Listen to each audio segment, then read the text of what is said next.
Actually, pag-aaralan natin ay tungkol sa pagbabago or change. Ang pagbabago po ay palaging mangyayari sa buhay natin. Hindi natin ito maiiwasan. Kaya sinabi nga po ni Heraclitus, there is nothing permanent except change. At sinabi naman po ni Sean Higgins, every day the clock resets. Your wins don't matter. Your failures don't matter. Don't stress on what was. Fight for what could be. Yan ang sinabi niya. Now, paminsan-minsan, ang pagbabago, yung change ay maaaring napakahirap at maaaring magdulot sa iba ng matinding takot. Maaaring wala tayong masyadong mababago o magagawa, ngunit mayroong isang bagay tayong makokontrol. At ito ang ating attitude at mindset na tanggapin at yakapin ang pagbabago. Sinabi naman po ni Jimmy Dean, I can change the direction of the wind, but I can adjust my sails to always reach my destination. Okay lang po na tayo'y kabahan tungkol sa mga bagong bagay. Ngunit kung ito'y pagbabago mula sa ating Diyos na buhay, kailangan natin itong yakapin at sundin ang kanyang mga utos. May mga paraan para tanggapin at yakapin natin ang bago at tingnan ito bilang opportunity mula sa Diyos. Sa gabi pong ito, pag-aaralan natin ang ilang paraan na makakatulong sa atin para maging madaling tanggapin ang pagbabago. Araw-araw talaga may pagbabago eh. Sa bawat sandali may pagbabago eh. Ngayon nga po, bagong taon, di ba? Now, ang title ng pag-uusapan natin ay Accepting Change. Kailangan ma-realize natin at malaman natin na tanggapin natin yung mga pagbabago. Now, what are the ways to accept change? Ang una po, letting go and letting God. Sa Jeremiah 29:11, nakasulat po, for I know the plans I have for you, declares the Lord. Plans to prosper you and not to harm you. Plans to give you hope and a future. So atin pong pakinggang mabuti kung ano ang plano ng Diyos para sa atin at tsak po na magpapaganda ng ating buhay. Kasi magaganda naman talaga mga plano ng Diyos para sa atin. Bagamat mahirap bitiwan at talikuran ang ilang bagay, tsak na mababago tayo nito kung hahayaan nating ang Diyos ang magta-transform ng ating mga puso. Padali kasi tayong matangay ng ating mga iniisip at sobra kung mag-isip ng mga possibilities at maaaring hindi na natin namamalayan na tayo pala'y inabot na ng pagkabalisa.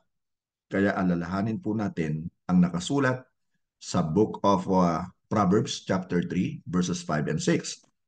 Trust in the Lord with all your heart and lean not on your own understanding. In all your ways submit to Him and He will make your paths straight.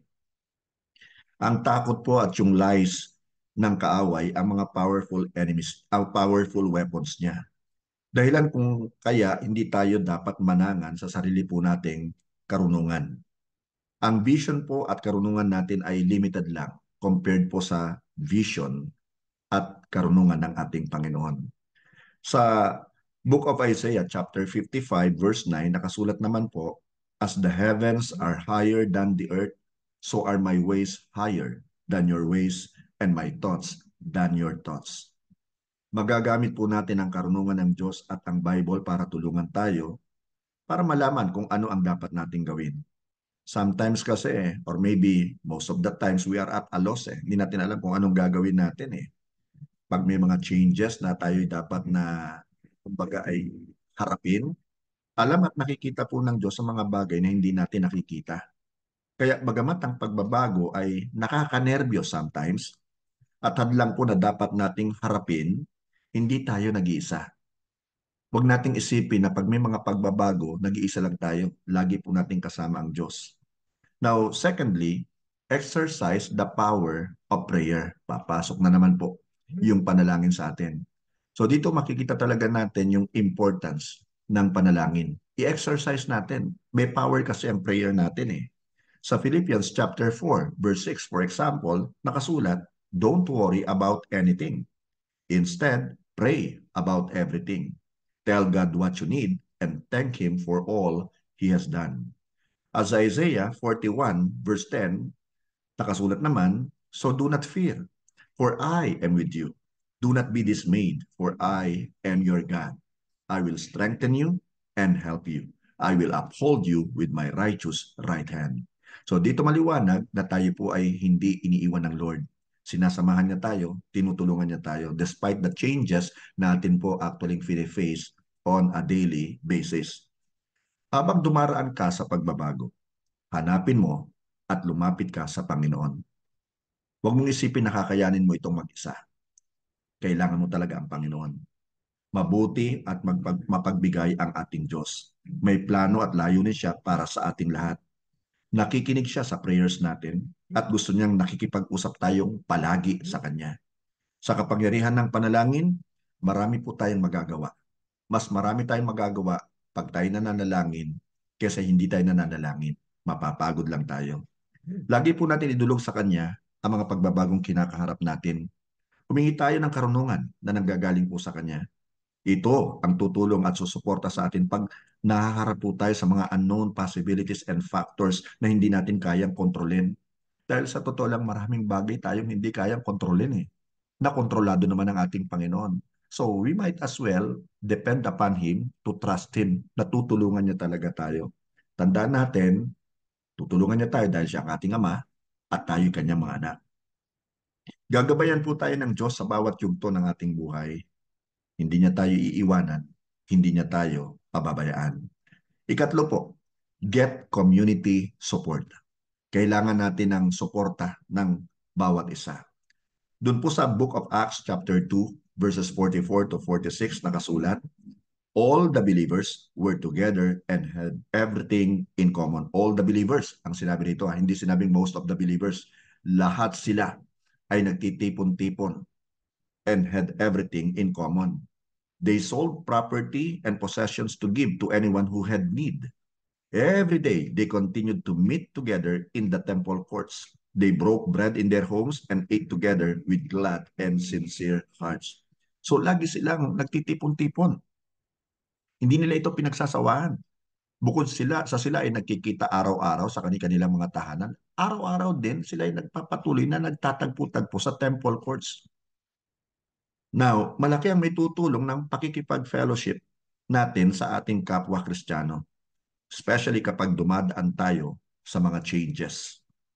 Sa Book of Acts, makikita natin ang value at strength na nakamtan ng mga believers sa pakikipag-fellowship nila sa isa't isa. And don't forget this, sila po ay heavily persecuted. Tinutugis sila ng mga Pariseo at mga Saduceo. At sila po ay ipinakukulong, ipinapapatay. Bagamat ganun po ang kanilang nararanasan at nasasaksihan, hindi po ito pumigil sa kanila. Araw-araw pa rin po silang nagtatagpo. Ano po? At nagkakaisa sila. Nagpapalakasan sila ng loob sa isa't isa. So ito yung value actually ng pagtitipon-tipon natin, especially during Sundays. Kaya wag po natin sana itong ine-neglect. Ano po? Now, pakikita nga po natin na talagang nakamtan nila yung lakas ng loob eh. Nawala yung takot nila, so to speak, pag sila po yung nagfe-fellowship one with another. Now, especially kapag kami mga transitions po sa kanilang buhay. Nung araw, naku, napakatindi ng mga transitions na pinagdadaanan nila, yung mga changes sa kanilang mga buhay. Katulad po ng sinabi sa Bible, kapag nagsasama-sama ang mga believers, nagkakatulungan at nagbibigayan ang isa't isa. Ang pagdalo po natin sa mga Sunday praise and worship services, huwag nating discount. Yung pagsali natin sa mga Bible studies, huwag nating baliwalain. Yung sa discipleship training, kagaya po ngayon. Prayer meeting every Wednesday. Ano po? Yung youth gatherings, napakahalaga po niyan. Kanina kausap ko lamang po si Coach at Brother Darren at sinabi niya talagang dapat mag-focus tayo sa mga kabataan. Kasi nga, yung mga matatanda na sometimes medyo complacent na sila at comfortable na yung kanilang situations, so hindi sila basta umaakto na nakakatulong. Unlike before. Ngayon kasi talagang Joshua generation na. Kaya mapalad tayo sapagkat ang Diyos ay nagdadala sa atin ng mga kabataan na dapat po nating turuan, dapat nating i-disciple, at dapat po nating maka-fellowship. Nangangailangan sila ng guidance, nangangailangan sila ng suporta. At kailangan yung ating church na kinabibilangan ay handa laging sumuporta, kabataan man o mga adults. Ano po? Kailangan nating magtulungan eh. Kailangan nating magpalakasan. Huwag kang mahiya kapatid o matakot na makihalubilo sa iyong kapwa mananampalataya. Yung iba kasi nahiya eh. Ngayon, kung meron po tayo napansin na pumasok sa church na kinabibilangan natin na medyo parang kimi, shy, malungkot, o ibig sabihin nag-iisa lagi, tayo na po ang mag-initiate ng move para makausap po natin sila. In so doing, kapatid, masusuportahan natin sila. At tayo man, di ba, magkakaroon tayo ng confidence deep within us na ika nga makipag-usap at mag-share ng ating pananampalataya sa mga taong dinadala ng Panginoon sa ating pong uh, as gawain. Ano po? Sa gawain ng Panginoon. Kailangan natin ng isa't isa sa anuman situation na pinagdaraanan po natin. Ang bawat isa sa atin ay nangangailangan ng suporta ng bagong kaibigan. Kaya yung mga dinadala ng Lord sa atin, especially tayo po na mga, kayo pong mga kabataan, ano, usapin nyo. Maganda nga yung kasi kagabi ay ating overnight prayer meeting. Bigla akong naalala si Fred na dinala ng Panginoon yun sa church natin, di ba? Kasi wala naman talaga siyang kakilala, wala nag-invite sa kanya, ay sumisilip lamang siya dun sa ating main entrance at nakausap ng ating isang kabataan. At yun na, nakapasok siya at nakabalik last Sunday. Ngayon, kailangan natin silang i-follow up, kailangan natin silang makausap at masuportahan kung ano man po yung kanilang kalalagayan. Ano po? Now, listen to this. Kailangan natin ng bagong kaibigan. Kailangan ma-spread yung ating influence. Now, ikaapat po, explore natin yung opportunities for growth. Pag may mga changes, may opportunity for growth yan. Sa Psalm chapter 23, verses 1 to 3, nakasulat po, "The Lord is my shepherd. I lack nothing. He makes me lie down in green pastures. He leads me beside quiet waters. He refreshes my soul. He guides me along the right paths for His namesake." So yung shepherd natin, dinadala tayo sa iba't ibang mga lugar para bigyan tayo ng opportunity na tayo po ay mag-grow. Okay? So yan ay mga changes yan na dapat po natin actually pagdaanan. Ang pagbabago ay magbibigay po sa atin ng pagkakataong lumago sa ating pananampalataya. Yun ang tingnan natin. Hindi yung kinatatakutan natin yung pagbabago. Di ba? Wag sarang maging ganun ang thinking natin. Ang tingnan natin yung positive side ng mga pagbabagong ito. Pati sa ating relasyon sa ating Panginoon at kapwa. Nabibigyan tayo ng opportunity for us to grow. Mas lalo po tayong pinapatatag at pinalalakas ng pagbabago kung tama yung ating attitude towards the change. Nais ng Diyos na tayo'y patuloy na lumago. At ginagamit niya ang pagbabago o yung change upang ihanda tayo sa paglago at pamumunga bilang Christians ng hitik at sagana. Tanggapin po natin at yakapin natin yung process ng pagbabago. Ito'y napakagandang opportunity para tayo lalo mapalapit sa Diyos at magamit sa kanyang ubasan. Patuloy po tayo magtiwala sa Diyos at hindi sa ating sariling karunungan lamang. Sundin natin ang mga tagubilin niya at plano na inihanda niya para sa atin. Kapatid kaibigan, matuto rin tayong harapin ang pagbabago ng may pasasalamat, may pag-asa at pananampalataya. Huwag tayong mag-alala dahil pangungunahan naman tayo at gagabayan tayo ng Holy Spirit tungo sa mabuti at magagandang pagbabago ng ating buhay ngayong 2024 and beyond. I-accept natin yung change, i-embrace natin yung change dahil ito'y para din sa ating kabutihan.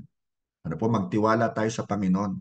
Huwag nating isipin na yung change, ito yung pipigil sa ating growth. Hindi, ito po yung magiging opportunity natin to grow and mature in the Lord.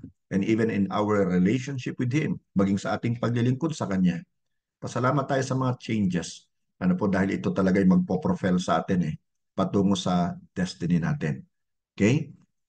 The only thing that is permanent in this world, again, is change. So tayo ay matutong magbago. Magbago ng pag-uugali, magbago ng pakikitungo sa ating kapwa, magbago sa lahat ng bagay, lalo pa nga sa paglilingkod sa ating Panginoon. Magbago tayo sa paraan ng ating pag-worship sa Panginoon. Dapat wag na tayo yung mag-worship ng tulad pa rin nung dati, na hindi natin maitaas ang ating kamay, hindi tayo makapalakpak sa Kanya, hindi natin maisigaw ang Kanyang pangalan, at pasalamatan siya. Dapat, kung dati hindi tayo marunong magpasalamat, ngayon matuto tayong magpasalamat sa Diyos in everything na nararanasan po natin, whether good or bad sa tingin natin, because all things work together for the good of those who love God and those who are called according to His purpose. So, accept the change, embrace the change ngayong 2024. Heavenly Father, kami po ay nagpapasalamat sa iyo sa amin pong napag-aralan. Salamat po sapagkat pinaunawa mo sa amin at iniremind mo kami na talaga makakaranas kami ng mga changes. Salamat po sapagkat inihanda mo ang aming mga puso sa mga pagbabago. Kung kami man, Panginoon, ay naging tamad sa pagbabasa ng Bible nitong mga nakaraang araw o taon, nawa o Diyos, magkaroon kami ng tunay na pagbabago at i-devour namin ang word mo. At Lord, kung kami man ay tamad manalangin, bihirang manalangin, bihira ka namin katagpuin, Panginoon, sa pamamagitan ng pananalangin. Nawa o Diyos, magbago na kami. Tulungan mo po kami, Panginoon. Ikaw po, Panginoon, ang aming nais na parangalan. Nais naming maluwalhati ang iyong pangalan, Panginoon. Kaya Lord, salamat dahil dun sa tulong ng Holy Spirit at guidance niya, kami po ay makakapagbagong tuluyan. Salamat. In Jesus' name, we pray. Amen and amen. And Amen. amen. Glory to God.